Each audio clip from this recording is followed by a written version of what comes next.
Good evening, everybody. Welcome here back to Daytona, the legacy version of Daytona, as it plays host to race number 5 of the second season of the TNR Sunday Superspeedway Series. Off the heels of the Talladega duels last week, it's the Daytona Dreaming 140, the third to last race on the season, and maybe the last chance for a handful of drivers to keep their championship hopes alive. I'm Seth Cole, being joined by Lucas Cram. And Lucas, this was on the schedule last season. The fans love this race. They find it entertaining. We find it entertaining up here in the booth. Not so much if you're a driver out on the racetrack here today, though. Yeah, definitely a very strong opinion. Some guys really, enjoy the bumpy surface. It's kind of the sole super speedway racetrack where you actually have, a huge factor to kind of make it a driver's racetrack, if you will. And obviously, a lot of guys aren't a big fan of that. I like the normal, just kind of smooth plate racing that we usually see every week. But it's definitely, definitely throws a huge wrench into the pack racing we see every single week. And it's gonna be tough on these guys here tonight. Talk about throwing a wrench into the works. How about last week at Talladega, the dual races that we had, Michael Norman and Bronson Stafford winning those two respective races, and now pretty much putting themselves into the conversation for the championship. Stafford up to second in points, 4 points behind our current points leader, Robert Kenny. Norman jumps up to fifth in the point stands. Right now, we got about a 60-point blanket between the top six in the stands, and as mentioned, there's about 5 or 6 that are just on the outside looking in that could solidify them a chance in the championship hunt if they win here today. Yeah, most definitely. With 3 races left to go, including here tonight, things could change pretty quickly. You mentioned Bronson Stafford there. Entrance tonight, second in points. He just scored the pole over Bill Edwards, so that's another few bonus points coming his way. They have a 61 machine, so it's going to get really close between all these top guys. We saw Robert Kenny, he's kind of been the guy to beat so far this season, being super consistent, but he's kind of getting a fight put up against him here. Yeah, definitely been the most consistent driver on the season, but we've said this pretty much all season long. This series and the unorthodox point system puts so much emphasis on trips to victory lane, the bonus points that you can gain for the wins. You mentioned about that front row, Bronson Stafford and Bill Edwards, as we take a look at the starting lineup for this one. And as usual, only a handful of drivers electing to put down lap times. Most drivers kind of letting the grid situate them where they are, most of them hoping to be starting towards the back to try and rake in those valuable 10 bonus points from advancing finishing position to their starting position. So as you saw, down to Mike Tellier, 8th place. Those are the only drivers that took time. It's going to be Christopher Tate and David Durant that are going to make up row number 5. Stephen Doziak Jr. and Vincent Valvano in row 6. Dylan Poteet and Ty Smith, they'll be in row 7. Matthew Rodriguez and the defending winner of this race, Garrett Gleason, they'll be back in row 8. Dylan Body and Jason Shuey, they'll be in row 9. And bringing up the rear in the 19th position will be Tim Connolly. Mentioned the fact that Garrett Gleason, the defending winner, he led only 1 lap. As a matter of fact, he only really led only 1 corner, turn 4 on the final lap, coming to the start-finish line. Could we be in for something like that here for the second season in a row? Yeah, definitely. I mentioned those bumps. Obviously, it can make it really dicey up front when you're kind of trying to pinch each other down, especially obviously when you're coming to the finish. The most aggressive part of the race, and it's pretty easy. I've seen a lot of races here before where the entire field wrecked, and all of a sudden the guy from like 10th place kind of just shoots up the middle and makes it through. So it's basically Daytona, no more Daytona, but even more on steroids, if you will, of just adding a huge element into the factor. And another element of the factor is the fact that the track up here tonight, 126 degrees on this super slick wore out surface. So these guys are going to be fighting for grip all night long.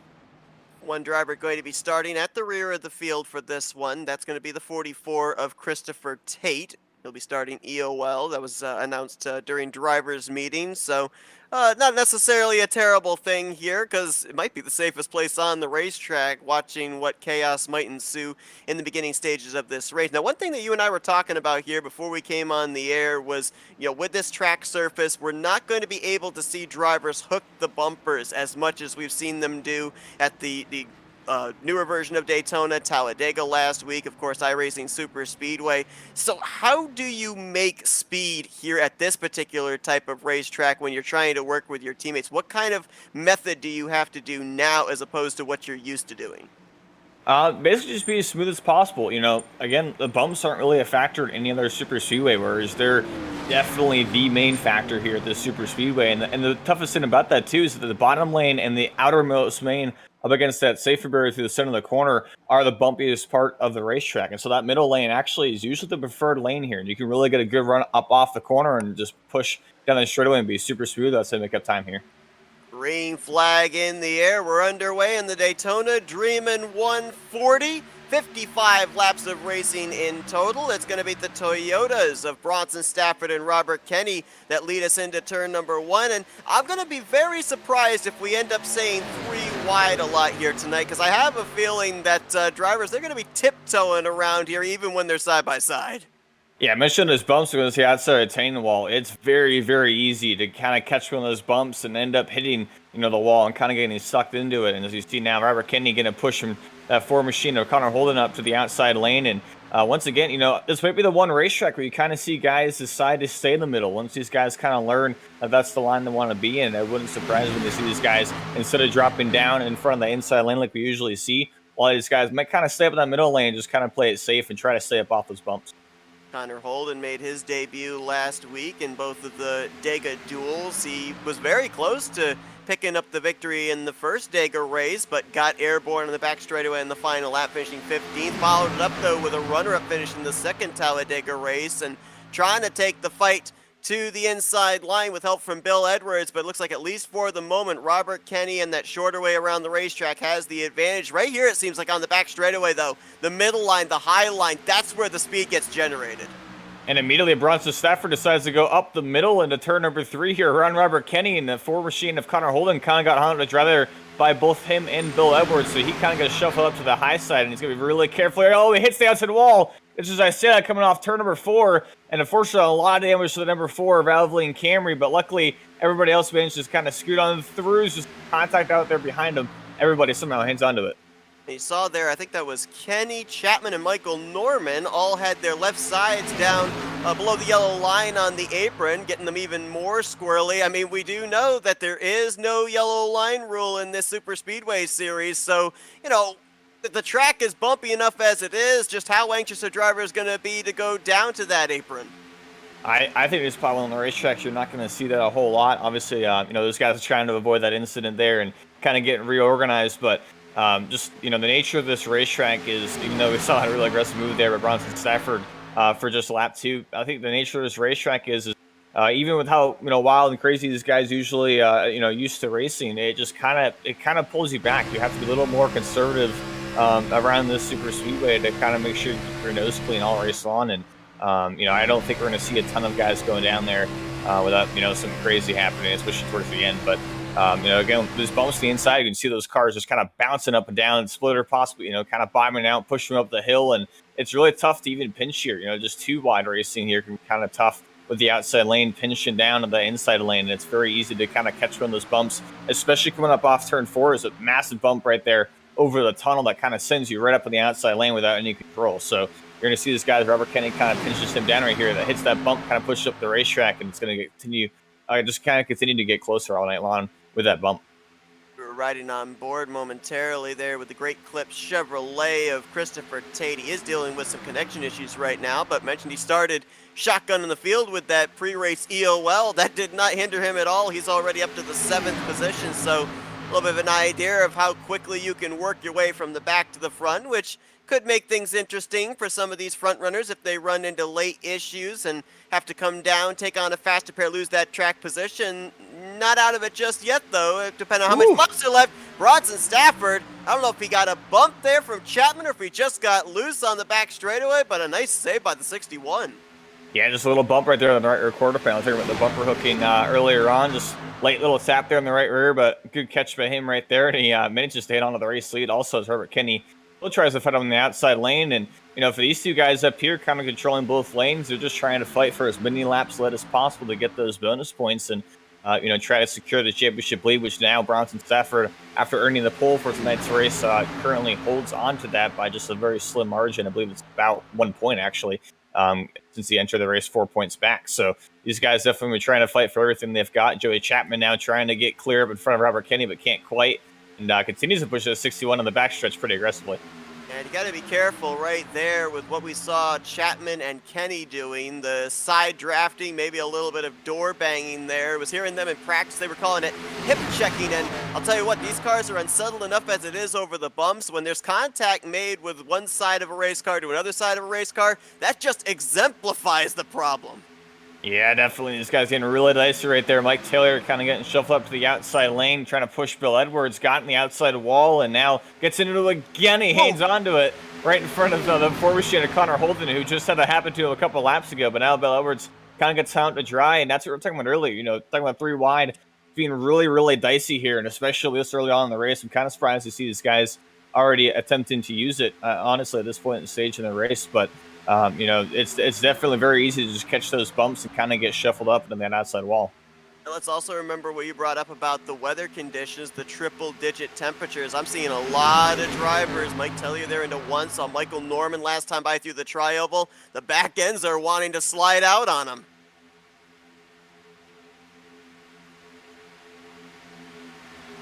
Kenny is going to get the outside line momentum. There's Shane Tyrion in the 88 just behind him. Shane's been close a couple of times of going to victory lane the past couple of weeks. Could he possibly find victory lane? Because he's up there in the hunt for that championship, third in the overall standings, 40 points back. And again, we name off all of these big numbers of deficits that drivers are to the race leader. People have to be reminded that last season, heading into the season finale, Mike Tellier picked up a victory at Talladega and was still in the hunt for the championship in the finale, a total of 79 points back. You can make up, I think it's a total of 82 or 83 points with all the bonus points available to be able to still win the championship. So, the handful of guys that we were talking about pre-race, like Joey Chapman, Vincent Valvano, Alonso Chicano, Connor Holden, Austin Grover, Dylan Poteet, these guys still have a shot. Now, granted, they have to find victory lane before we get to the season finale to break into that 80 or so points back, but it is still mathematically possible.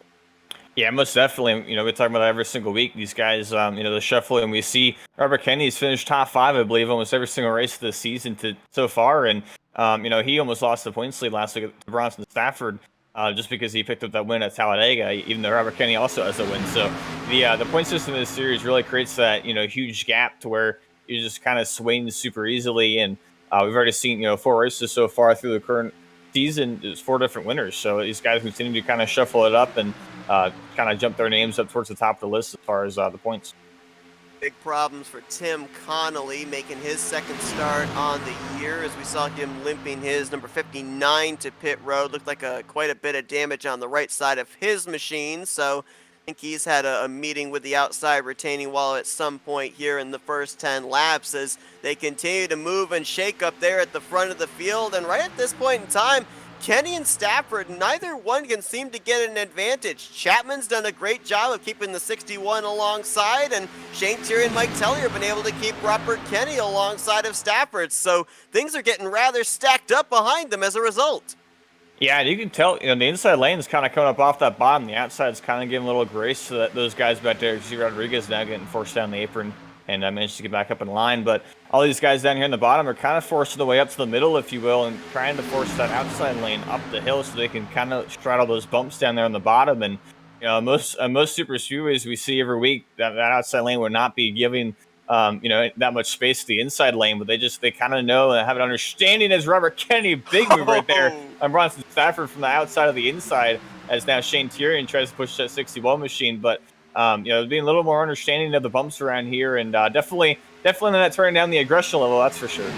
I guess when you've got an extra lane available to you below that double yellow line, you can make a move like that and not have to risk the possibility of a penalty like you would in a normal Superspeedway series where that yellow line is considered out of bounds. But it's going to now be reverse roles with Kenny on the inside and Stafford on the outside. Connolly has returned back to the racetrack, currently 3 laps down in that 59 machine, and pretty impressed with the fact that that 4 car of Connor Holden is still up here and up to speed, because a lot of times we'll see hits into the outside wall at super speedways that don't look like much, and a driver loses a lot of straightaway speed, and on the flip side, the driver will take a pretty hard lick into the outside wall and still be competitive. So it looks like it's the latter for the driver of the Valvoline Toyota Camry. Yeah, we talk every week about how these cars, Michael Norman, back at contact right there with Bronson Stafford off turn 4. But yeah, we talk every week about how these cars seem to be pretty, pretty well sustainable with some, cosmetic damage as long as you avoid that engine damage that we saw David Durant kind of get there last week when he wasn't able to take his fast repair. It's basically just if you as long as you can stay within the draft and in the pack, might not be so great up front, but as long as you can stay that fast burn to the end of the race, it definitely makes it worth it to kind of stay up here. And as you mentioned, right up here in the 8th position currently, still Oh, has a faster. Oh no, oh no! Stafford goes around. And that was contact between himself and Mike Tellier, a bump gone wrong, shooting the 61 across the nose of Robert Kenny. Caution's going to fly, and, well, surprisingly, only Stafford involved in this one, so talk about dodging an early bullet. Yeah, and luckily for him, the caution flag actually came out for that incident. Only a single car incident, but I believe iRacing automatically threw the caution there for him, and so he's able to stay obviously with the pack and restart here. But otherwise, I think that would have kind of hurt him, just kind of knocking him out of the draft. Saw that pan shot of the leaders coming out of turn 2 and down the back straight, which just showed how much moving around was taking place there down the backstretch. We'll see if we can pinpoint it here. I believe the 97, he's just barely going to get Stafford right there in the right rear quarter panel, gets him out of shape as that car starts migrating down lower on the back straightaway. Robert Kenny is there, and Stafford, fortunately, hard on the brakes, able to woe it up before he even gets within striking distance of that inside wall. So very minimal contact for all drivers involved. And so I don't think anybody's going to have to take a fast repair on. And that was going to be my next question to you was, these drivers and them strategizing when to take on that fast repair, because 55 laps in total here tonight. But last season, we ended up running 63 laps in total, including 2 overtime green-white checkers.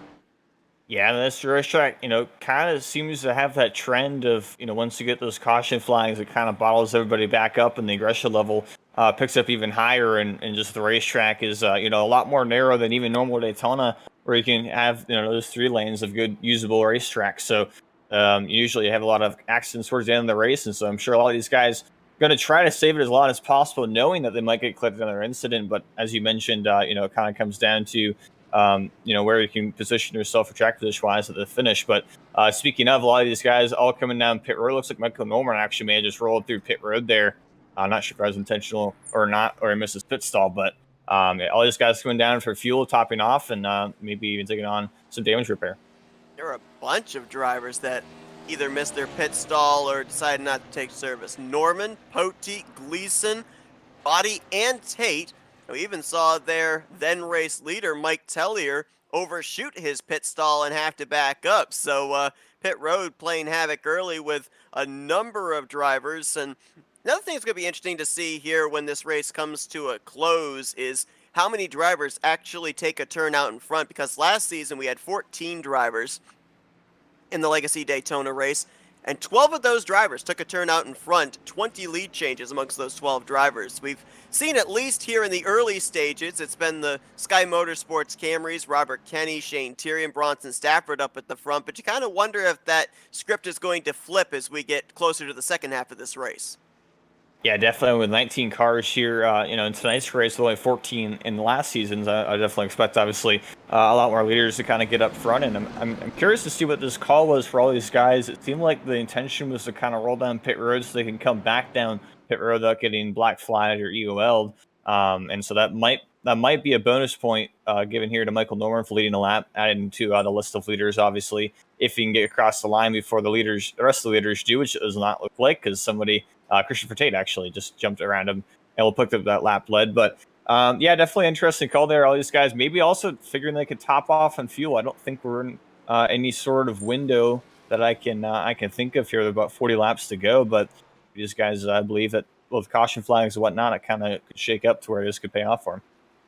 So Christopher Tate has not come to pit road at all so far in this race. He is going to, as you said, lead that lap. We'll see if he's going to surrender that race lead this time around to Robert Kenny, or if he will indeed be the one to bring us to green with the lights out on the pace car. My assumption is he will probably maintain his current position, and so he would obviously be one of the drivers suspecting that we may end up seeing another caution sooner rather than later and then be able to come down pit road. Otherwise, if we go into a long green flag run, he's going to be in trouble because everybody else is going to be able to go about 14, 15 laps further on fuel than he is. Yeah, definitely kind of banking on a soon-to-be caution flag coming out there for the 44 machine to kind of keep his track position, obviously. But, a lot of these guys, Robert Kenny, a lot of nose damage actually from that incident, surprisingly, considering how it seemed to be a pretty light incident. That front end of the 34 is a little banged up there, so might kind of barely affect him. But once again, these cars seem to kind of take a look and keep on ticking. This shouldn't be too bad. But, we see all these guys up here doubled up for the restart, and Christopher Tate still having some connection issues, but see if that holds up for him at the restart. Tate's going to have the inside line. Robert Kenny to his outside. Joey Chapman, Matthew Rodriguez make up the second row. Then it'll be Vincent Valvano and Bronson Stafford in row 3. David Durant and Steve Doziak Jr. in row 4 as the green flag back in the air. Free pass car under that yellow was the 59 of Tim Connolly, who is actually coming back down pit road again here at this green flag dropping. He is a faster pair in the hole, and surprisingly, I'm not certain what led to this, but the 21 of Michael Norman took on his faster pair here under this pit stop. So he's got another 39, well, theoretically 38 and a half laps to go, and try and keep that car in one piece for the finish. Yeah, I would assume that might be an unfortunate, mistake there, trying to just come down pit road and take service. Probably forgetting to uncheck that faster pair and accidentally taking it on. So that's really unfortunate there from Michael Norman. Hopefully, obviously for him, he doesn't get involved in another incident. But 44 Christopher Tate, we mentioned there, led the field of the restart. He pulled off on the backstretch out of harm's way. Now there are 3 wide for the race lead. Matthew Rodriguez in the grass through the triangle, but manages to hang onto it there. Robert Kenny not giving him any space. David Durant, hard hit into the outside wall for the 24. Man, that is just unfortunate luck for the 24 machine. He is yet to find any luck here on his attempt to defend his championship from last season. Just continuously gets involved in incidents, and unfortunately none of his own doing once again here in Daytona.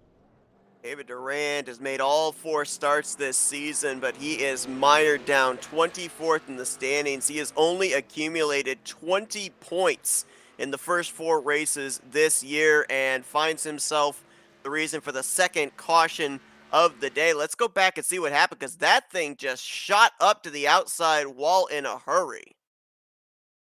Yeah, looking back at the replay here, it looked like the 5 and the 55 kind of got together. They exited the tri-oval. They kind of came in the middle a little bit. 55 came up, and unfortunately, when he bounced off the door of the 55 machine, he kind of spun down and just tagged the right rear of David Durant, and nothing at all, obviously, he could do down there on the inside lane, getting hooked up across the track, and as you mentioned, really heavy contact there on the outside retaining wall. Going to ride on board with Garrett Gleason in the 7, and that was pretty extensive contact to the front end of Doziak's Toyota as well. We'll have to see if he's going to be coming down and making some repairs to his machine, as, boy, really lucky that more drivers weren't collected up in that one after Durant hit the wall, slides back down towards the infield grass. That was Garrett Gleason, and I believe that was 4 of Connor Holden that both were able to get past his machine. And, well, about 3 cars involved in that one, but I think safe to say, especially based off of the violent wrecks we saw in last season's Legacy Daytona race, we've now dodged a couple of bullets. And of course, referring to when Tom Bourne visited all 3 stories of the catch fence on the front straightaway last year. Yeah, definitely a pretty mild couple of incidents so far here, but obviously that just kind of increases the intensity with more cars kind of in it and fairly clean. As looks like almost the entire field's coming back down pit road here after just a couple of laps. So that's pretty surprising. Now more than likely to top off the fuel tank here, take advantage of pitting under caution rather than under green flag conditions. Vincent Valvano in the 38, though. He's going to stay out. He's going to get himself a lap lead. Valvano, one of those drivers that kind of needs a win to keep himself in the championship picture. 109 points back, 9th in the standings coming into this race. Former winner from last season at Talladega Superspeedway. Looks like Michael Norman in the 21 is going to stay out with him as well. So we'll have a couple of blue ovals that'll be leading us back to green if they continue to maintain their current track position.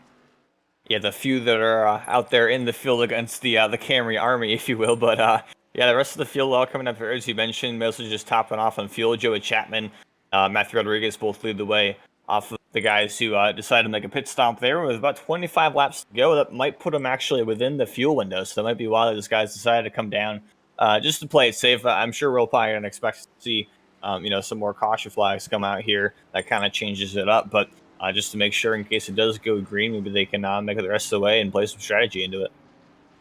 Add a couple more drivers to the list of those taking on the faster pairs. No surprise, David Durant with that hard hit to the right front. He is now a faster pair in the hole, and also Steven Doziak Jr.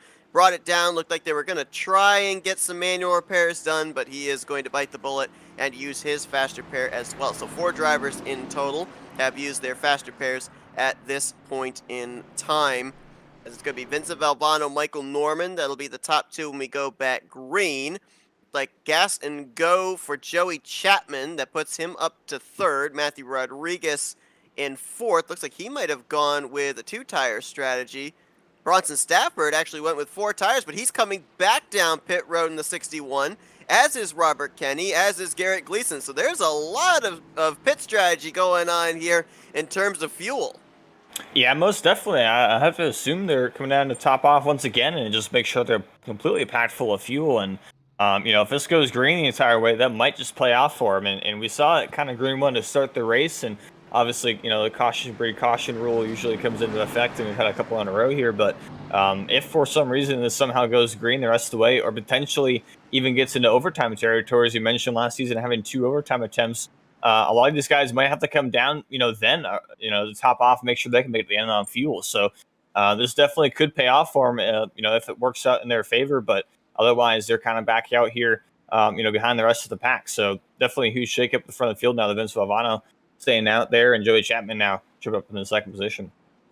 Yeah, we had those 2 overtime cautions last season, in addition to 3 cautions during regulation. We are now working our 2nd caution of the evening here this season in the Daytona Dreamin' 140. So, with Valvano and Chapman the front row, Michael Norman electing to be behind the 38 with the choose cone, allowing Chapman to move up to the outside of the front row. Norman will have Matthew Rodriguez to driver's right. Mike Tellier and Dylan Body, they'll be in row 3. David Durant with the new race car, he'll be in 7th alongside of Ty Smith, Christopher Tate, and Connor Holden. They're going to complete the top 10. All 19 cars still running, 18 of them currently on the lead lap. Tim Connolly still 5 laps down. He was the free pass car under this yellow flag, but he's going to have to hope for a little bit more attrition to get back onto the lead lap, as Valvano, hoping for a push from fellow Mustang Michael Norman, brings us back to the stripe.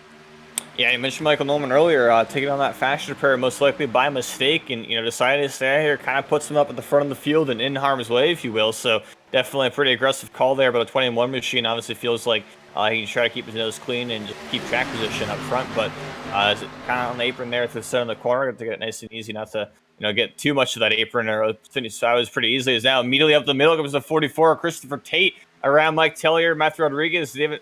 All these guys up the middle, 3 wide into turn number 3 in the first lap of the restart here. Obviously, he's not taking it easy whatsoever. Tate going side to side. Ooh, having the connection problems there, too. That is a dangerous place to be if you're blinking in and out. As Norman, you saw the back end want to kick out as he swung from bottom to top in front of Joey Chapman. Who's going to lead that lap? Man, it was close. I think Valvano might have gotten him by a splitter, but it was too close to call from that angle.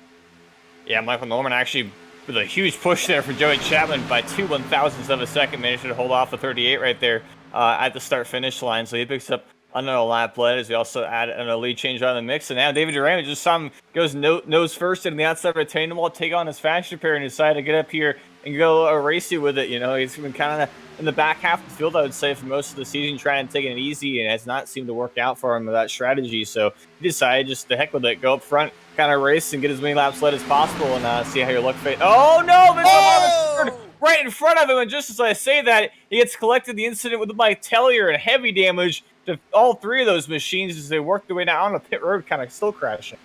There's no caution yet. There is the yellow flag. At least 4 drivers collected up in that one.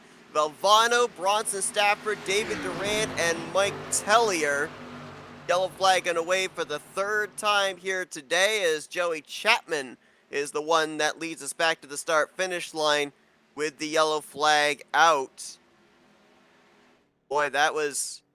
Oh, you can see there's definitely suspension damage or something going on there with the 38 as he crabs his way down to his pit stall. Valvano from the race lead, and again, that was the main talking point about with how this racetrack is. It's so difficult to get bumpers lined up and not make contact from front bumper to back bumper that's not going to really upset the race car to a point that it doesn't spin out. And especially at that point in the racetrack, that's that exact bump I mentioned earlier, off turn 4 over that tunnel where it just kind of it's definitely the most egregious bump here on the racing surface. Just it's really easy for a car to kind of scrub off some speed, and even when he's not, even Mike Taylor wasn't necessarily on him. As soon as that 38 machine hit that bump, it kind of put the 97 right on him, and unfortunately just turned him right down to David Durant, who I had just mentioned, being a little dicey, kind of trying to stay up there after just taking on the fast repair, and unfortunately. I guess commentator's curse kind of got him there, and he got pretty heavy toe damage, it looks like, from that incident. Now you saw the 38, the suspension damage for him coming to pit road. That was because of the shot he took from the David Durant machine. We'll go on board with Durant, see what he saw. Watches the 38 comes back into view, how it pops up into the air. Pretty hard lick for both drivers involved. As a matter of fact, David Durant kind of like a lawn dart in between both Vincent Valvano to his left and Mike Tellier to his right. And I was going to mention this just before that wreck because I saw Durant up there, I saw Mike Tellier up there, as well as Matthew Rodriguez. These are three drivers that were in the championship battle last season, and it kind of seems like, at least at this point, we're going through a bit of a changing of the guard of the drivers that are putting themselves at the forefront for the championship this season. I mean, Matthew Rodriguez, he's currently mired down 17th in the points standings. Tellier 24th. Durant tied with him for 24th. Austin Grover's the only driver right now that might still have a shot of getting in the championship picture that was in the championship battle last season, and even he's currently finding himself 12th in the overall standings, minus 111. Yeah, unfortunately for Austin, he's not in the event here tonight, so obviously he's going to fall back a little bit with only a handful of races remaining, but a big thing to point out right there, Vince Valvano, you mentioned getting that suspension damage. He came down pit road, took on his fast repair. By the looks of it, it didn't seem to fix that issue. We heard from Bronson Stafford of Irish Superspeedway when he came back from those 3 laps down. The fast repair glitch kind of just not fixing the suspension of the car already. He had to disconnect from the server, reconnect in order to get that fixed. And looks like, unfortunately for Vince Valvano, bad night goes even worse. It looks like he might have to do the same here to get that 38 machine back to 100%, as he actually, just I mentioned, that pulls behind the wall and gets that fixed. So it's going to be interesting to see if he can come back and hopefully have a rebound like that 61 did at Irish Super Speedway, but it's going to be pretty tough here already halfway through this event. I believe there was a driver that had the same issue happen to them. I think it was Matthew Rodriguez, actually, last week in the first Talladega race. So, yeah, that's been a big thing that drivers have had to actually deal with in the last few weeks. And tough break there for Vincent Valvano. This will put him further behind the 8 ball. Now, more than likely, it'll be the same situation as we saw with Stafford and Rodriguez in the last couple of weeks, where they will be getting him back onto the lead lap since it is something out of his control. Unfortunately, though, it looks like the day has come to an early end for the defending champion, David Durant. He already was a fast repair in the hole, got that major contact with the left front of his machine into Valvano, and he is out of the race right now, scored in 17th position. It has just been a horrible follow-up to his championship season here in Season 2. Yeah, for real, and most definitely, it's if you look up bad luck in the dictionary, it's his season right next to it, because he's just had every single week, no matter where he is. I mentioned, he's been kind of trying to run out back this season, maybe take a little more conservative compared to last season. He always kept getting collected at incidents. So after getting collected that first incident, he decided to get up front, and immediately the leader gets turned right in front of him and nowhere for him to go, and he gets collected and has some major terminal damage there on the 24 machine once again. So just nothing but bad luck here if the defending champion, and unfortunately, and as you mentioned, 24th in points entering the night and another DNF finish. It's just really unfortunate luck for the 24 machine, most definitely. Now, I know it's small compensation, and I know that obviously it's not going to play a whole much of a factor into the outcome of his position after tonight, and there's still about half this race to go as well. But there are bonus points that are given out to the driver that turns the fastest lap, and right now that would be David Durant with a 47.167. So obviously, would love to have finished a lot better. May have actually been willing to forego those bonus points for a better finish, but right now he would be in line for those bonus points should somebody not turn a faster lap than that in the upcoming final 28 laps. And I say 28 laps with an asterisk beside it, because there is the possibility we could go into overtime. But it's Chapman's Toyota and Dylan Body's Toyota that are going to bring us to green. They're followed by, guess what? Toyota's Robert Kenny, Matthew Rodriguez. That is the Ford of Michael Norman, the top 5, as we go back green with 28 laps to go. Yeah, not a great restart there on the outside lane for the 6 machine and the Toyota Camry. And get up through the gears now. Kind of hold up Matthew Rodriguez and Garrett Gleason behind him. Obviously, just not quite a great jump, but everybody kind of gets single filed out here. Top 5, Bill Edwards now gets around the outside of Matthew Rodriguez now, as the top 5 all in the bottom lane get clear. But as you see immediately, the 6 machine decides to jump up to the outside lane, and unfortunately with no help, can't quite get a run yet. There goes 50 machine Bill Edwards trying to get him a push down the back straightaway. Not quite close enough to be able to give that push, as the top 3 going into 3 will be Chapman, Kenny, and Michael Norman. Mike Tellier took a faster pair on there under the last yellow flag. We're still waiting to see if Valvano will return back into the server. It looks like David Durant will be joined by Tim Connolly in the garage area. Connolly will finish the evening in the 19th position. Look at Shane Tyrion using the apron there through the tri-oval and almost made it work. He's actually got some damage there on the front end of that car. The front splitter, at least on the left front area, lifted off of the ground, and I don't know if that necessarily is as much a hindrance here as it would be at other tracks where the cars are planted to the ground. Yeah, as mentioned, that splitter kind of bombs out across the bumps to the center of the corner. So definitely, as you mentioned, probably not quite as bad for the damage here at the old version of Daytona, and definitely didn't hold him back from making that move there. And Bill Edwards, who kind of I think decided better of it, and just kind of backed out and gave him that position. But now he jumps up to the outside lane behind the 44 of Christopher Tate, who once again kind of works his way up through the field. And now, Dylan Body in the outside lane, huge push from Matthew Rodriguez, and at the start-finish line comes just short of leading that lap ahead of Joey Chapman, but now gets clear into turn number 1. I'm interested to see if he decides to stay up there in the middle lane in front of the 57, which he currently will do. Is out of the field once again. The inside lane kind of just shuffling the way up off the bottom to kind of avoid those bumps and stay off the yellow line. Some contact. Michael Norman and the 88 machine as Shane Tyrion get together, and a great save of both of those drivers. They somehow managed to hang on to that. Almost had our 4th caution of the day right then and there, but great heads-up driving, as mentioned. Drivers right there in the middle of this lead pack.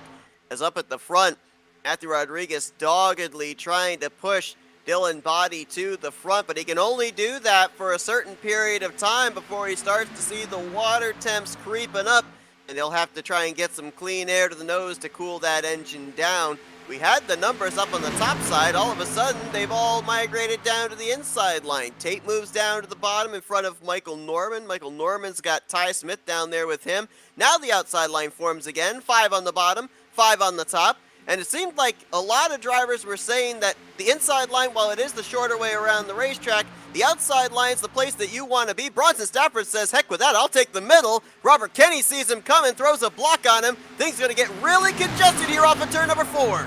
Yeah, Bronson Stafford made his own line right there, but now Robert Kenny kind of gets a huge run off Durant and takes the lead away from Joey Chapman, who now has the 44, Christopher Tate, on his rear bumper. But yeah, now 61, Bronson Stafford looks 3 wide around the outside as Shane Tyrion trying to figure out which lane to go in and try to help out whichever car is on the front row. But now they're 3 wide for the race lead all the way through turns number 1 and 2. And unfortunately for Bronson Stafford, the 88 decides to go up the middle lane and kind of help out the 34 of Robert Kenny. And now Dylan Body gets a run back up the middle and also clear him for that position. So really aggressive moves still currently. Nobody's really calmed down at all from those first few incidents, but up at the front, Robert Kenny gets a huge push, and now he'll clear down in front of Joey Chapman. Yeah, Robert Kenny, you got to wonder if the pressure is on him right now, because there's no playoff system. It's whoever accumulates the most points by the end of the season wins the championship. And we saw how last season David Durant He would be consistent, but it was also his couple of trips to victory lane that really helped him to be able to secure the championship. Kenny was running away with this thing with his consistency, but then when we saw Bronson Stafford go to victory lane, Michael Norman go to victory lane, all of a sudden the gap closed up in a hurry, and he's only got 4 points over Stafford coming into this race. So is he feeling the heat? Does he really now think that he's got to find victory lane here today to keep all those hungry wolves at bay? Yeah, some of those moves we just saw there with 61 and 34 kind of going up the middle around the outside, especially on each other, I think definitely showcases that. Bronson Stafford definitely doesn't want to try to push him and help give him more laps led in case he gets those bonus points for most laps led. And now as you see the 61 get behind the rear bumper of Shane Tearing, kind of use him as a pick, if you will, to take that lap led bonus point away from the 34 machine of Robert Kenny. And some content right there to the center of the trial of Matthew Rodriguez. That goes to the outside, potentially almost 4 wide now into turn number 1, getting really, really hairy up at the front of the field. But now Rodriguez goes against the outside retaining wall trying to get a run. As now Robert Kenny and Joey Chapman kind of just get a freebie on the inside and clear them all the rest of them. Yeah, there were a couple of checkups right there going into turn 1. Bronson Stafford had to check up for Shane Tyrion, who had that near contact. And then Joey Chapman had to check up for Robert Kenny, who clipped the yellow line going into turn 1. So a lot of stuff happening right there, and a lot of drivers with a lot more give than take there, which at least keeps everybody pointing in the right direction for the moment. And now Matthew Rodriguez into the wall off of turn number 4. Pretty extensive damage to the right side of the Steak and Shake Toyota. Yeah, that was a weird incident all by himself, just kind of from the middle lane behind the 61, just kind of went up and slapped the outside retaining wall. I'm not sure if he got loose and put some wheel into it, or if something maybe happened with his connection issues or something, but big slap of the wall right there. And we saw it earlier with the 4 machine kind of get up in that wall pretty hard and didn't seem to hurt that Toyota Camry too bad, so it might be the same thing here for his fellow manufacturer teammate in Matthew Rodriguez. Is now the entire field somehow, after all of that, is single file, and immediately as soon as I say that, Rodriguez decides to try to gain some of his places back and drives up around the outside of Garrett Gleason. Update on a couple of drivers. Vincent Valvano has indeed returned back into the server, though he still sits on pit road and currently is scored 9 laps down, make it 10 as the leaders hit the start-finish line. I thought David Durant was out of the race, but apparently that is not the case. He is 3 laps down and has returned back onto the racing surface in the 17th position. So 18 drivers still scored in this race, 16 of them on the lead lap, and 15 of them in this lead pack. Christopher Tate, we've documented his connection problems here tonight. He is about 10 seconds behind the lead pack in 16th place, last car on the lead lap. Yeah, unfortunately, Vince Valvano, I'm not sure if that issue wasn't resolved when he rejoined the session, but he's still sitting on pit road, continuing to lose laps as the rest of the pack goes around Daytona. So definitely unfortunate for him, obviously, with those suspension damage issues after taking on his faction repair. It kind of takes him out of the hunt here tonight. But now for the race lead, Mike Tully gets a huge push from Shane Tyrion, and now Shane Tyrion decides to leave him out to dry on the outside lane, jumps down in front of the 81 machine of Joey Chapman, and coming across the start finish line, Mike Tellier pick up that lap led, and believe it might be his first of the night as the 88 gets a huge push right there into turn number 1, and somehow managed to kind of hold on to the bottom lane and didn't push up at all right there, and holds on to the race lead. Boy, able to tuck back down in front of Joey Chapman as well. Great save there by Shane Tyrion. I feel like we say that every week. Great save by the 88, because I think he had a pretty good save last week in one of the Talladega races as well, as Mike Tellier and Matthew Rodriguez working on the top side. Now, I mentioned the fact that Garrett Gleason won this race 1 season ago, but the driver that he spun to be able to pick up that victory is the driver of the 97. So you got to wonder if that's in the back of Mike Tellier's mind. And, he's, as mentioned, so far down in the points, you got to wonder if he's in the heck with it mentality and just go out there, be aggressive, and try and win this thing.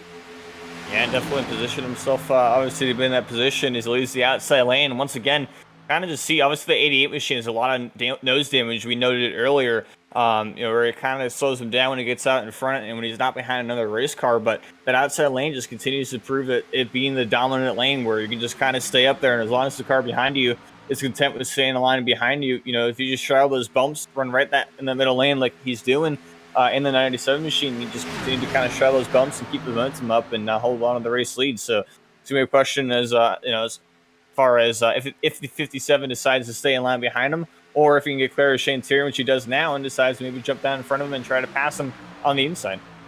Noticing a few drivers up here towards the front that are in the category of if they win, they keep their championship hopes alive. Joey Chapman being one of them. I mean, we've documented it week after week that 81 is always strong, always up inside of the top 5, but just always seems to be in the wrong place at the wrong time in the closing stages of the race and does not get the finishing result that basically shows just how strong a machine he had for the majority of the race. The other driver is Dylan Poteet, who last week picked up his first top 5 finish of the season, and right now on that outside line, 5th on that outside line, unofficially in the 9th position. Yeah, and 88 machine is Shane Terry on the inside lane there. He decided to drop out of line on the back straightaway, get on the apron out of harm's way, and kind of drop to the back. So obviously he felt like maybe his car was not, great to lead that inside lane and decided not to hold anybody else up. So Bill Edwards takes that position. As now Bronson Stafford leaves 57 on the outside lane, and once again gets the outside retaining wall. Big contact right there. Garrett Gleason goes around into Shane Terry, and just as he dropped back there, Steven Doziak Jr. Multiple cars involved as the caution flag waves here on the backstretch. Closing in on 15 laps to go. 4th caution will fly here at Daytona. That was a 3-wide attempt gone wrong. Second time this run that Matthew Rodriguez has met the outside retaining wall, and Shane Tyrion looks like he took a heck of a shot into the inside retaining wall. He already had damage to begin with, and you see the black smoke pouring from underneath his Camry.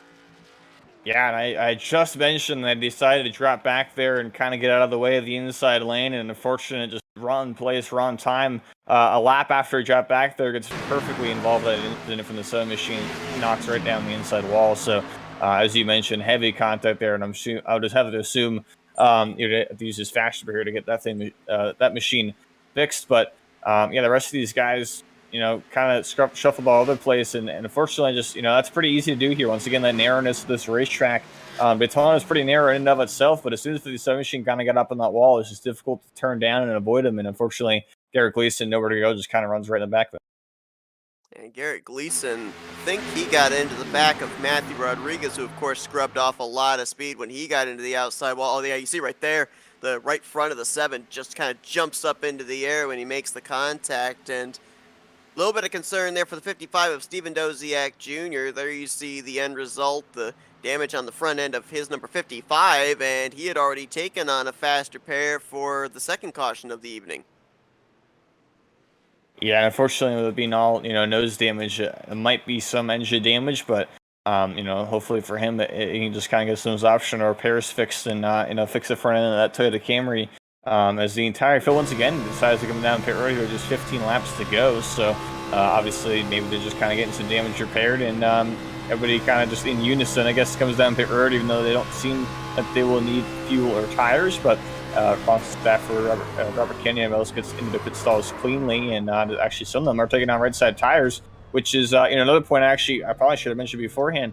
The outside tires really do take a beating around here.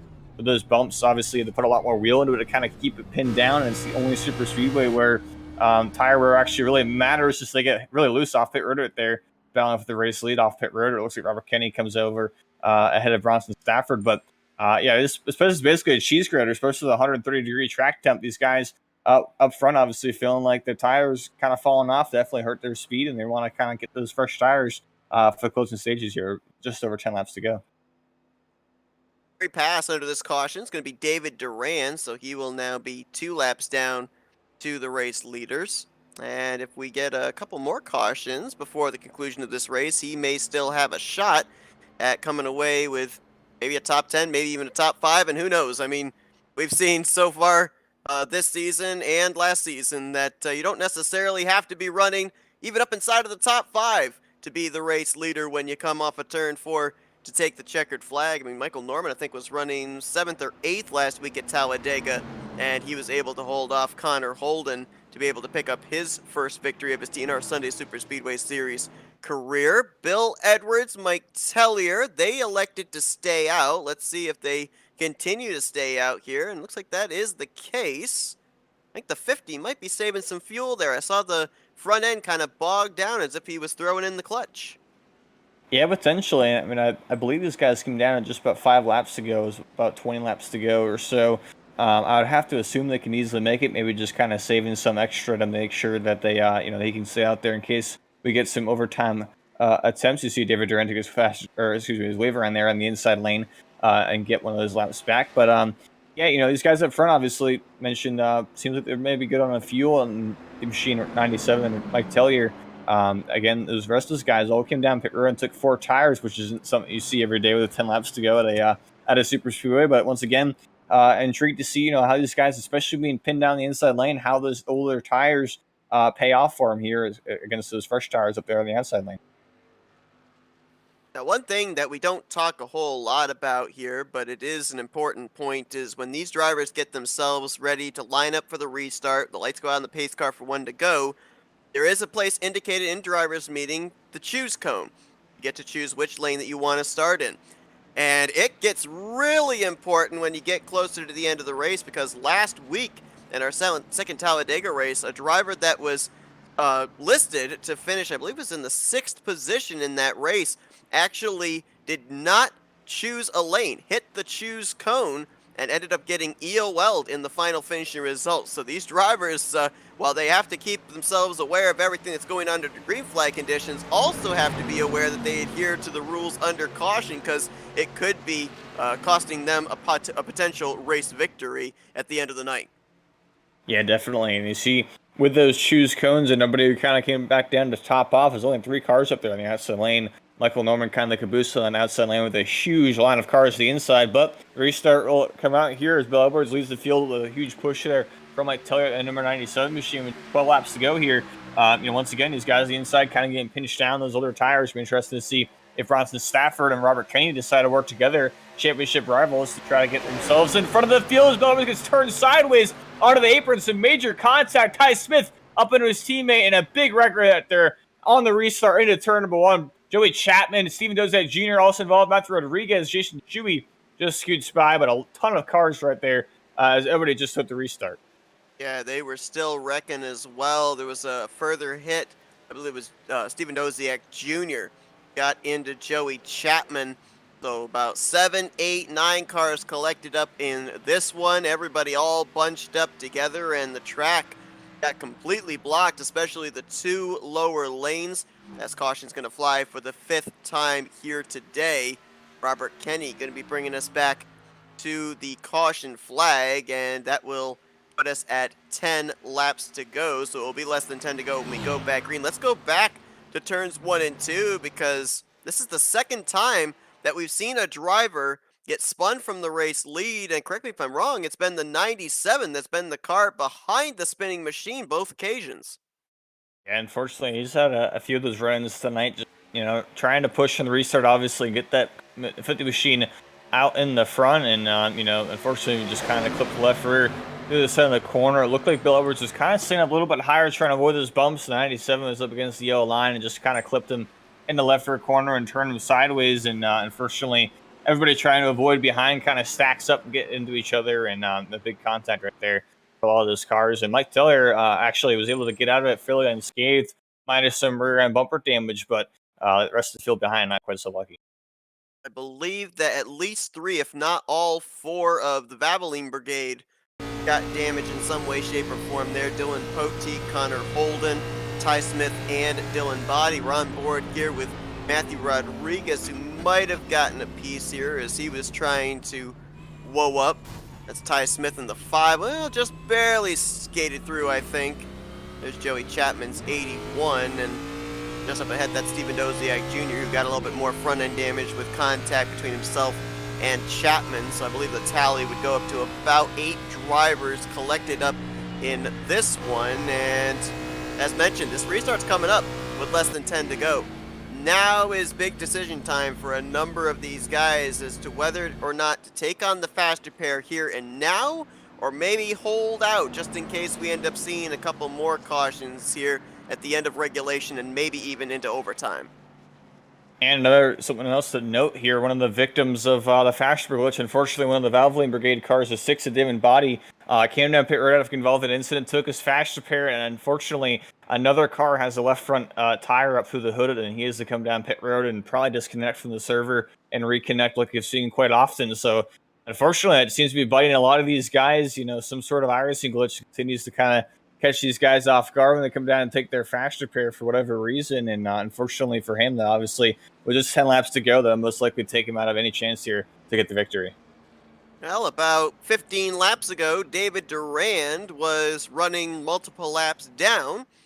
Now, with less than 10 to go, he is the lucky dog car and back on the lead lap. So we'll see if David Durant can mount a bit of a comeback here and see if he can pick up his third career victory here in the TNR Sunday Superspeedway Series, and which would be, I believe, I'm going to have to double check on this. It would definitely be his first at Legacy Daytona here in this series, but I'm not necessarily certain if it would be his first at Daytona overall.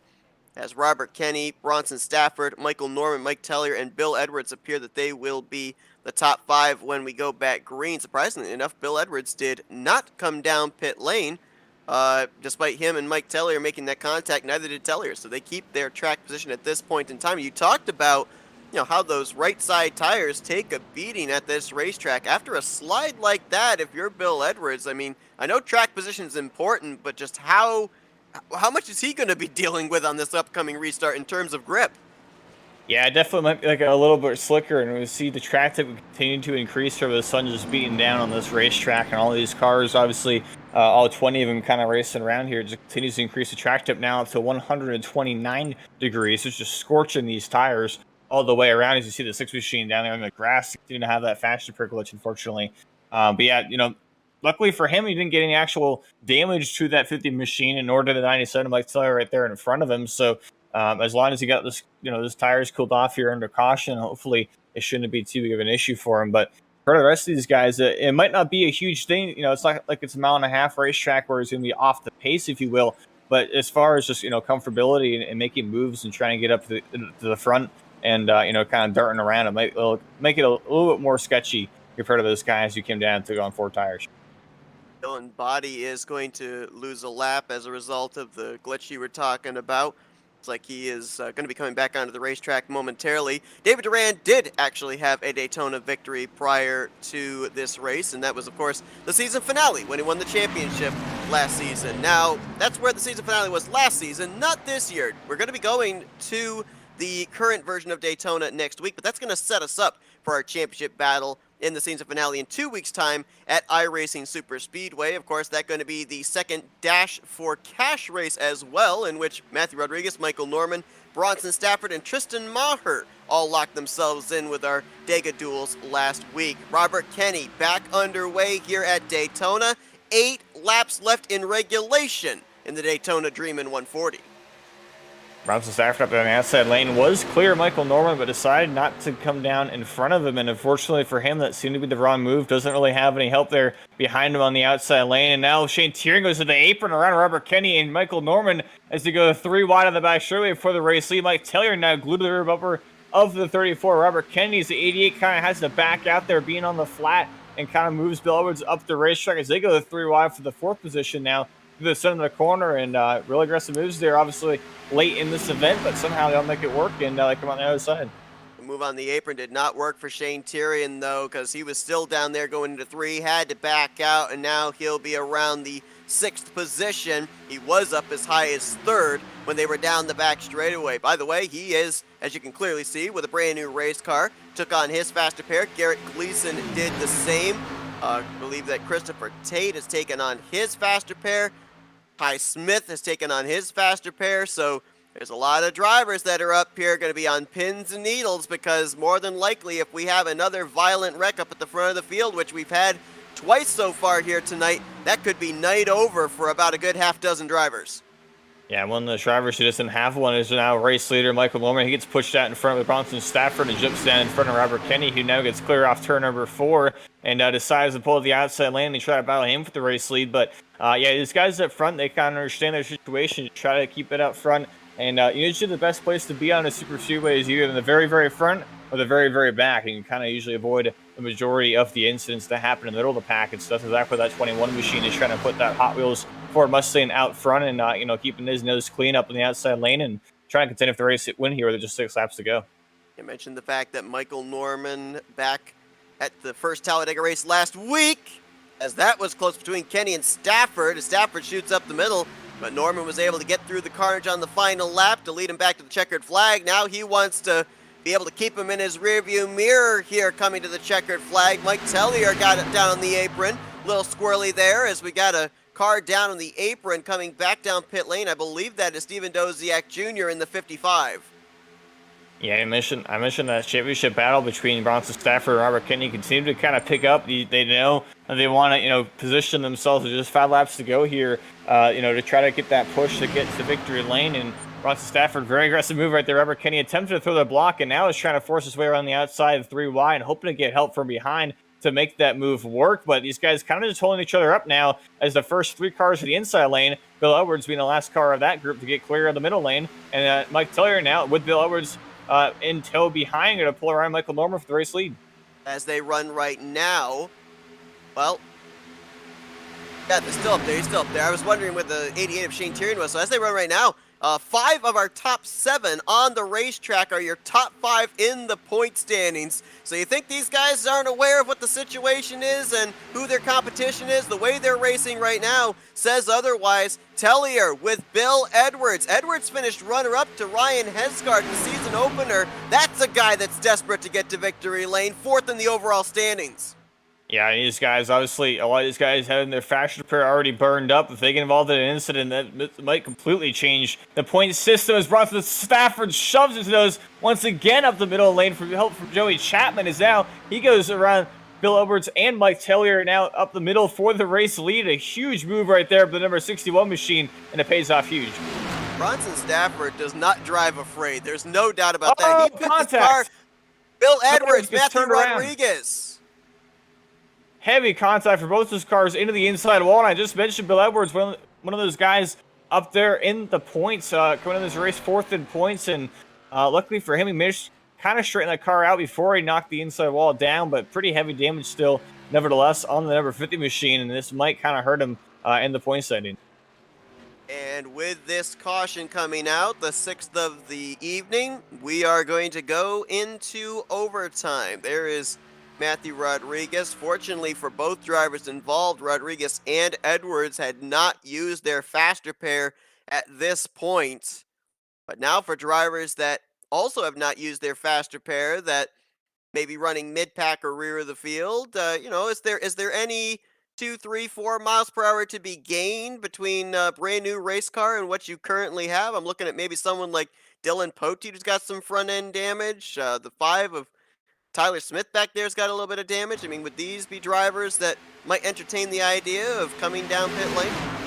Yeah, a lot of these guys, towards the back, as you mentioned, not really much to lose. I'm sure Matthew Rodriguez and Bill Edwards are probably going to come down and take some optional repairs with the fear in mind that they might be way off the pace of that crash damage. So a lot of these guys might come down. Connor Holden, one of those guys who has yet to take his faster, I believe, and pretty heavy, significant damage there on the 4 machine, but it looks like he'll actually decide to stay out on the racetrack for now, and everybody but those few cars involved in that incident actually looks like they're going to come down pit road. So, pretty interesting strategies there. Maybe just kind of holding on in case they get caught up in a green checkered restart. You never know. Multiple unlimited attempts here in the TNR Super Speedway Series. If you get involved in an incident, you definitely don't want to have that faction pair unavailable to you. So maybe they can, just keep that in the bank and hope they can get those machines somewhat wounded up front. On board with Matthew Rodriguez. Watch the hand motion on the steering wheel of just how out of shape this car was. He and Dylan Poteet, both cars dancing around, making the contact with each other. Bill Edwards collected up in that and just catching the end of that first safer barrier there on the inside of the front straightaway. Matthew Rodriguez. The caution out here for the 6th time tonight. We're going to have to wait and see. We ran a total of 63 laps in last year's Daytona race here at the Legacy version. Right now we are en route to running probably about 58 laps if we do manage to get this green-white checkered and only this green-white checkered attempt with a checkered flag at its conclusion. Again, if the caution comes out before the leader has taken the white flag, we have unlimited attempts at overtime green-white checkers. But if the race leader comes around and he receives the white flag, they race back to the checkers. All incidents that take place on that final 2.5 miles are kind of kind of a moot point unless it ends up being something blatant. Then, of course, there'd be some post-race penalties. But it's basically once that white flag is in the air, all bets are off. Race your heart out. Yeah, we've seen a lot of these wrecks taking place on the restarts, including that one there Bill Edwards getting turned around with Mike Tillier into turn 1 on the initial restart. So it definitely wouldn't surprise me if we have another, old Daytona race here, 2008 version, go into multiple overtime attempts. Phil gets 1 to green at the start finish on. Bronson Stafford obviously decides to choose that inside lane, and Mike Tillier jumps up to the outside. But as you mentioned, 2 attempts last year. It might just kind of play out here once again in this event with these restart wrecks we've seen so far tonight. We're going to have 3 former winners up inside of the top 3 rows. Bronson Stafford on the inside of row 1 alongside of Mike Tellier. Joey Chapman on the inside of row 2 alongside of Shane Tyrion. And then former winners Michael Norman and Robert Kenny. They're going to make up row number 3. Connor Holden and Dylan Poteet, they're in row 4. David Durant's now up to 9th with Bill Edwards in the 10th position. 11th place is going to be Jason Shuey. Christopher Tate will be in 12th. And it looks like we had a couple of drivers come down pit lane and top off the fuel tank. Ty Smith will be 12th, but Garrett Gleason, he came down, topped off the fuel tank. He'll be in 13th. Matthew Rodriguez is going to be in 14th place, and he is currently scored the last car on the lead lap. Stephen Doziak Jr., who we saw make an unscheduled trip to pit road, he is 16th, multiple laps down. Looks like that's where he will finish out this evening. Same for Dylan Body in 17th. And Vincent Valvano in 18th. The only car officially out of the race in the garage area, Tim Connolly in 19th place. A little overcast here in the latter stages of this Daytona race. As question now is who wants it more, because Stafford, Norman, Kenny, they're looking for their second win on the season. For Mike Tellier, he's looking for his second win of his career. For Shane Tyrion and Joey Chapman, they're looking for their first. And Bronson Stafford involved in that championship battle. If he holds on to this race lead, which he decides to choose the inside, controls the restart on the jump. If he holds on to it and manages to grab the checkered flag here, Robert Kenny stays in 6th position. That's a 45-point swing right there for the championship battle. Just 2 races left, but obviously 2 laps of Daytona, a lot can happen. The rest of the field 2 by 2 up behind him. Mike Tiller get a huge push there on the outside from the 88 machine to Shane Tyrion. Now ballasts him off of turn number 2 for the race lead. Joey Chapman trying to give a push to the 81 machine on the back straightaway. Outside lane with a huge run now. Shane Tyrion jumps to the inside and tries to look for the race lead into turn number 3. We've seen with these cars dancing around how difficult it's been for them to line up the bumpers. With that being said, I'm wondering how difficult it's going to be to throw blocks when a big run is coming up on your inside or outside. Little contact between the 88 of Shane Tyrion, the 97 of Mike Tellier. They keep it pointing the right direction. We will see the white flag. Final 2.5 miles at Daytona. Dylan Poteet coming off some of that damage from an earlier incident, trying to push the 97 machine of Mike Tellier and hoping that damage kind of doesn't hurt him too bad up there. Christopher Tate in line, also third lap there on the outside lane, kind of having some connection issues. But now the 88 machine is Shane Tyrion. I mentioned those bumps on the inside lane. The outside, I would have to assume, would have the advantage here as Bronson Stafford looks at the middle, turns Robert Kenny into Dylan Poteet, and the entire field behind our 2 race leaders get collected as Joey Chapman makes it to the grass, and now the 88 machine to Shane Tyrion and the 97 Mike Taylor go side by side for the race lead into turn number 3. Watch out for Joey Chapman. He's got a big run and help from David Durant. Michael Norman as well. This could be interesting down to the start-finish line. Chapman goes to the apron. Durant looks for the middle. Tellier trying to block. They're all going to wreck to the start-finish line. Tellier gets away and picks up the victory here tonight at Daytona. Sweet redemption for last year. You mentioned those blocks. He pulled a perfect block right there on David Durant, who came all the way back from 4 laps down to get there and have a chance, trying to go forward up the middle, gets the door shut on him by Mike Tellier, and he manages to hit onto, as you mentioned, Michael Norman getting turned on the outside lane right there, comes across the start-finish line in second. Wow, what a finish once again here. Never disappoints. Well, I'm not certain this is going to be enough to get him into the championship battle for the second straight season, but it's certainly a feel-good moment for the driver of the 97, Mike Tellier, who last year was leading the field off of turn number 4 and found himself in the inside retaining wall a couple hundred feet away from the start-finish line for his efforts. Here tonight, he closes out the deal 1 season later, and we saw them 4 wide for second place, wrecking across the start-finish line. The aftermath finds lines, Michael Norman second, Shane Terrian in third, David Durant fourth, and Bronson Stafford closing out the top 5. Yeah, and Bronson Stafford, you're connected there with Robert Kennedy down the back straight. We saw Christopher Tate trying to go through it up the middle. Bronson Stafford kind of trying to make it 4 right there in between the 34 on the inside and the 31 on Dylan Poteet up there on the outside lane. And unfortunately made some contact with the right rear quarter panel of Robert Kennedy. But surprisingly, he was able to actually get out of that pretty clean. And the rest of the cars down there, Joey Chapman, David Durant, Michael Norman, just kind of stuck by on the inside through the grass and all made it out in that battle for the win, as you mentioned. And a big block right there. Shane Tierney trying to protect the inside for Joey Chapman. And then all of a sudden, David Durant had a huge run with Claire Chack in front of him. And Mike Taylor just kind of came down and shut the door on him, didn't let him by whatsoever as they made more contact for that second position. But big win right there with Mike Taylor. And definitely, I'm sure after a pretty eventful race here tonight, once again, getting involved in quite a few incidents, it's pretty sweet redemption to get out with a checkered flag.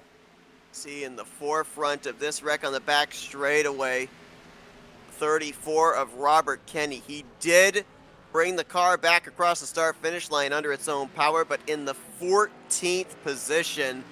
And for the first time in many weeks, Robert Kennedy may be heading into the penultimate race without the points lead. Saw a little contact there afterwards between himself and Dylan Poteet. I think it actually was Poteet that got turned up into his door, so you got to wonder what was going on there. And was this the second week in a row that the 4 of Connor Holden has found himself up into the air? Yeah, a lot of those Valvoline cars, unfortunately, just not really shown to see much luck here. Dylan Poteet, Dylan Body, a lot of those guys get involved in that those incidents late in that event. But yeah, another huge incident right there on the back straightaway 2 weeks in a row.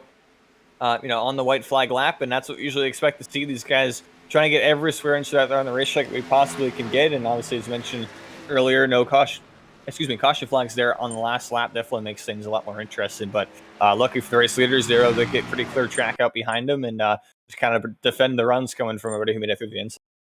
We're going to take another look at this off of turn number 2, and I want you to look towards the back of the pack with 57 of Matthew Rodriguez. Watch how he is able to try and avoid this incident. Here's the contact being made. You see the cars all start spinning, and watch Rodriguez back there, got shot off to the right. I think that car may have pounded the inside safety barrier pretty good as he was on a direct route to that inside wall heading into turn number 3.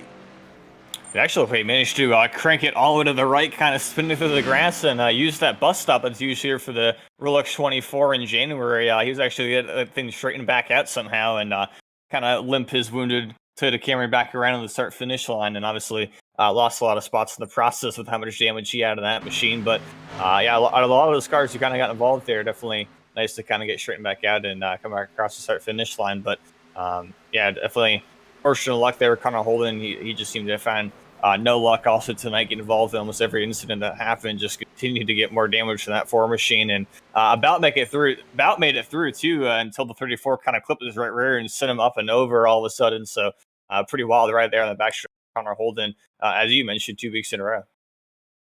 Saw the wreck coming back to the start finish line. Doesn't matter what direction the car is facing in as long as it crosses the start finish line ahead of everybody else, right? I mean, there you see Norman is sideways, Durant was sideways, Stafford was sideways, Chapman was facing the wrong direction, but oh wow, Michael Norman and Bronson Stafford actually both clobbered the inside pit wall there as well, and both ended up on their lids as a result, but they bring it home inside of the top 5. And man, some feel-good finishes have got to be going on there for not only our race winner Mike Tellier, but also our defending champion David Durant, 2 drivers that were in the championship picture last season and have really been struggling this year, but both able to leave Daytona, Legacy Daytona here tonight with really good runs. Yeah, we mentioned David Durant. It seemed like he was out of the event, and he pulled it behind the wall and disconnected from the server there for a bit, and not quite sure if that was to maybe fix one of those glitches, but he had a lot of damage to that 24 machine. I was really surprised to see him get all that damage fixed, and obviously that wreck happened in the back straight, he was able to get through, but he was a legitimate contender. We saw him up there before that last grand checkered attempt, kind of up there and shuffling positions around, battling inside of the top 5. So definitely that damage, luckily for him, didn't seem to hurt that 24 machine too badly, and he was able to come away with that with a chance at the victory. Double checking here, but I believe David Durant is going to get the bonus points for the fastest lap of the race. Jason Shuey, we really didn't talk much about that three car all night long, which maybe is a good thing because he kept it out of trouble for the most part. Started this race pretty deep in the field in the 18th position and a net gain of 10 spots to finish 8th place. So he's going to get the bonus points for starting to finishing position overall. And he was believe 59 points, 6 in the standings coming to this race, so he keeps himself in the championship picture. And how about some of these other guys that had to overcome some adversity? Ty Smith, we saw him involved, and I think it was the fourth caution of the evening. He battles back for 7th. And Christopher Tate, who was battling connection problems all night long, able to salvage a top 10 after having to start shotgun in the field with the pre-race EOL. Yeah, and he got involved with that incident there on the back straightaway and kind of got shuffled around, bounced off the outside wall a couple times. And you mentioned, the most positions gained. The opposite end of that little fun bonus points you get in this series is the most positions lost, which ironically actually goes to our championship leader, Robert Kenny, who lost the most positions with 11 here tonight. So it's only a couple of bonus points compared to the 10 that Jason Shuey got there for gaining the most positions. But they could help, in the long run, with only 2 races to go. Those 2 points definitely could be a big game changer. And you got to wonder where Robert Kenny is going to be positioned in the current point standings heading into next week with only 2 races left on the schedule. Vincent Valvano, Dylan Poteet, these were a couple of drivers, Connor Holden as well, that really needed a win to keep themselves in the championship picture and finishing outside of the top 10. That might be their championship's hopes done and dusted. But then again, gonna have to wait and see what happens in these next 2 weeks at Daytona next week, and of course the season finale at iRacing Superspeedway. But let's see if we can talk with some of the drivers that were involved in that wild finish coming back to the start finish line. I'm being told that it's possible we might not be able to talk with our third place finishers, so let's leapfrog and see if we can talk with tonight's runner up finisher, and that would be Mr. Michael Norman. Hey, Michael, it's Lucas and Seth up here in the FRM booth. You got us? I sure do. What's up, guys?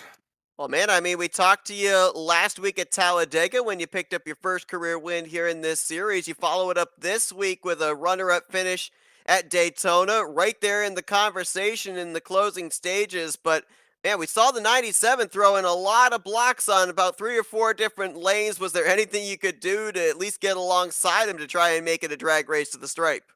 Honestly, no. It was from my perspective. It was just a battle for second. He had that last block, which was able to get him the win. It was just a full-on race for second. After that, I had as much run as I could, and it would not have been good enough. But I mean, I'll tell you, it was hectic out there. I accidentally burned my faster pair when I didn't need to because I missed my pit stall in that very first pit stop. And I just kind of said, to heck with it and just ran like I had one. Man, I'm telling you, I'm out of breath though. Yeah, you mentioned that excellent use of the fast repair. We kind of know that pretty early. You decided to stay out there on one of those cautions when all the race leaders came down pit road and talk about the risk versus reward. Obviously, Seth mentioned the victory there last week, and with a second place finish here tonight, you jump up even further in the point standings and now kind of get yourself in the conversation of being close to the points leader with only 2 races to go. What's kind of running through your mind in those situations as far as the risk versus reward is, trying to keep up front there and not get involved in another incident, or trying to hang in the back and maybe try to avoid an incident? Honestly, I'm just racing like I'm not even in the point standings at all. Like, you got most people out there who would be concerned about where they're at in the points, and I'm not. I'm just out here to have fun. This is a fun league. I got my win at Talladega. Very lucky, by the way. And I'm honestly just out. As you saw tonight, I burned my faster pair. I knew immediately that I did it, but I still raced like I had one. And I like 3 times during the race I said, whatever happens to me happens to me. And I feel like, a lot of the drivers out here tonight should put that attitude in a way towards their racing. I feel like it would be some much better racing. Not that it's not, because believe me, tonight was fun, but with a mentality of going for championship like that, it puts a strain on you. I'm sure you both have been in a situation like that, and just going out there thinking, not even thinking about the championship, but just to have fun would be so much better of a mindset and more relaxing. We were talking about a lot of things here pre-race because this is maybe the most challenging racetrack on the schedule for drivers. Not only you got the bumps to deal with the track conditions, you also had the high temperatures here today, making the track slick. Not a lot of or a lot of grip available. For drafting, it's difficult to be able to line up those bumpers because there's so much movement going on, even on the straightaways. I mean, what was like the key factor that you kind of came into this race of trying to master to make sure that you kept that car in one piece and had it around here for the end of this race? Oh, I mean, for probably 11/12 of this race, I was probably between 50 to 75% throttle. Like, only when I was by myself on the outside lane, or if I was catching up or on a restart, was I 100% throttle. Just, it's so bumpy and slick out there that you cannot trust, even if it looks like it's a good opportunity, you cannot trust it. And I mean, a lot of these people took those risks, but for me, it was honestly just half throttle. And I also want to point this out. They say in 1993 it was the Dale and Dale show at Daytona. Well, tonight in 2021, it was the Mike and Mike show at Daytona. It was indeed. Well, Michael, a great run for you here tonight. You've definitely caught fire at just the right time. Still there in that championship picture. While you may not think about it, we definitely are thinking about it up here in the booth because it gives us those storylines heading down towards the finale. But man, great run! Congratulations. Now we're gonna hand the mic over to you for some thank you sponsors and shoutouts. Well, I'd like to thank Hot Wheels for sponsoring the car this season. They're going to be with me next week, and then the finale at iRace Super Speedway will have a brand new paint scheme on that one to be revealed at a later date. I want to thank FRN for broadcasting this race. You guys put on a great show. I always love listening to you while I'm racing, because I get to really laugh at Seth from some of the loud noises he makes sometimes. Um, I like to thank Matthew Rodriguez for putting on this series and inviting me to race here, as it's been very, very fun to do so. And I'd like to thank my mom for giving birth to me. Well, that's Michael Norman. He's your runner-up finisher here tonight. I'm trying to keep it professional here, man. Anyway, um, congratulations on the great run here tonight, Michael. Best of luck in these upcoming two races. Thank you so much. I'll talk to you later, Seth. Okay. Well, as he apropos said, the Mike and Mike show coming to the start-finish line. We talked to one Mike. Let's talk to the other Mike down in Victory Lane, Mike Tellier. Hey, Mike, Lucas, and Seth up here in the booth. You got us? Not at all, gentlemen. Not. I'm just kidding. Well, that's a shame because we were going to ask you, man, I mean, we have seen some wild finishes coming to the start finish line here this season. Maybe none more so than here today because you had to block 4 lanes. And as Lucas pointed out, you blocked the right one. Durant was the guy that had the momentum at that point in time. He was the one you had to get in front of his front bumper. You managed to do it. But the big question I got to ask you is this redemption for last season? Because we documented you were leading this field off of turn 4 on the final lap and weren't able to capture that checkered flag. Just how good does it feel one season later to get the win at this version of Daytona? Well, first off, I'd like to thank David for hitting me hard enough, but not spinning me out, because I believe it was Garrett Gleason who spun me out at a 4 that you're mentioning. Me and him talked about it earlier today, and I swear everyone just needs to rag on Garrett tonight. So, Garrett, this one's for you, buddy.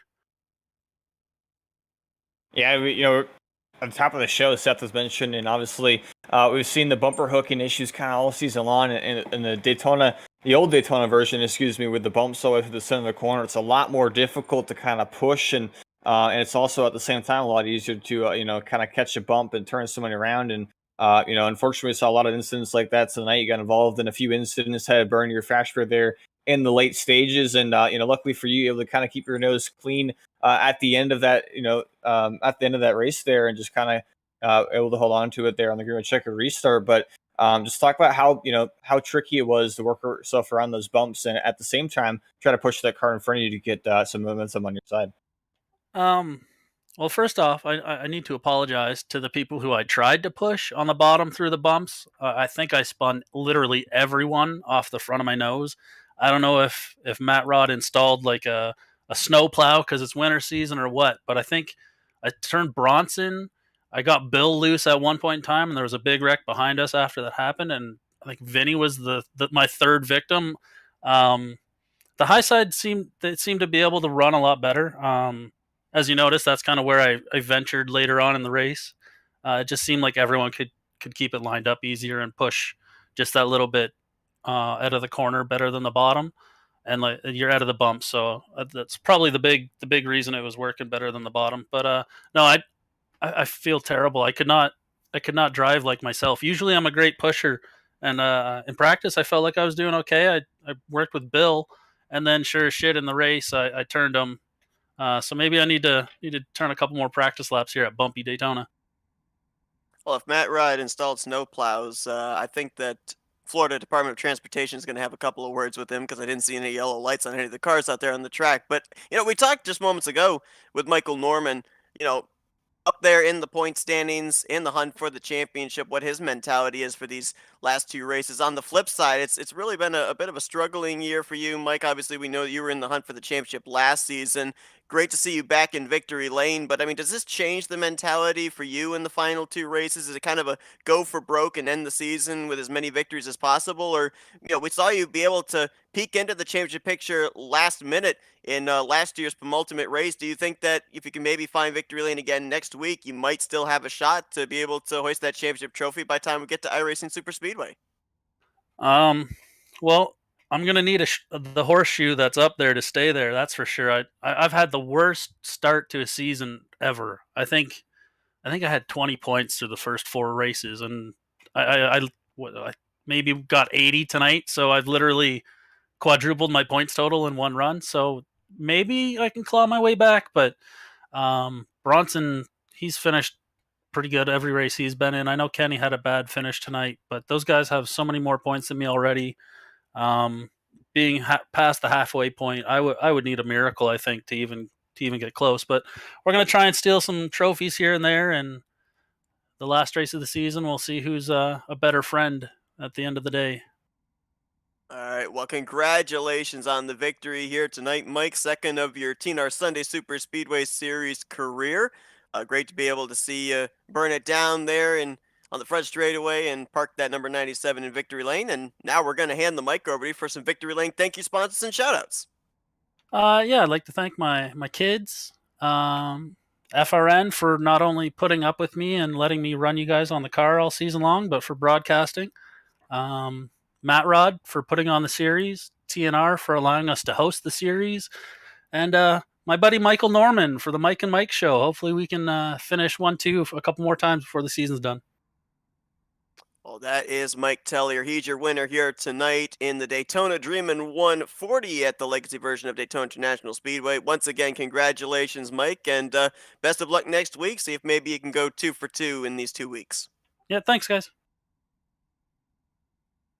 And we have our point standings in after the conclusion of this race. And just to give you guys a little bit of an idea of just how unorthodox this point system is, race 5 in the books here tonight. Mike Tellier jumps 16 spots in the point standings up to 8th place. He's 124 points back, so he might still have a shot depending on what happens next week at Daytona, but changing of the guard at the top of the point standings there, Lucas. Yeah, and you mentioned that 85-point swing between, getting the max points here and getting the least points. And we have 6 drivers now. Jason Shuey in the 6th spot in points, only 67 back. So just 2 races left. 6 guys all very easily still within just, a single race, shift. And then you have, once again, Joey Chapman, like Terry's mentioning, gaining 16 positions here tonight at the end of the standings. It's very easy for these guys to kind of shake up the point standings here very late. And Bronson Stafford probably the guy we was kind of aiming for. Bronson Stafford going to have 19 points over Robert Kenny going into next week. Shane Tyrion very much still in the conversation. He is one of 4 drivers up inside of the top 10 that have not gone to victory lane. Bill Edwards, Jason Shuey, Joey Chapman being the others. So keep an eye on those guys to maybe find their way to victory lane for the first time this season. Actually, for all 4 of them, the first time in their career when we get to next week at Daytona. couple of the guys that, along with Mike Tellier, might be able to get a last-minute victory to get themselves into the championship picture. Connor Holden, Vincent Valvano, but after tonight, it's going to be a very tall ask for those particular drivers, but should be a good one next week. We had Daytona to open up the season, and that was a nail-biter down to the end, and it comes back to set us up for our championship picture of who's going to be in the hunt for that trophy when we get to the season finale at iRacing Superspeedway. That race is going to be next Sunday night with the green flag scheduled to fly at 6:30 p.m. Eastern Standard Time, but a great one here tonight at the legacy version of Daytona. Second season in a row that this track has definitely delivered on a very exciting finish, and Lucas, appreciate you joining me up in the booth for it.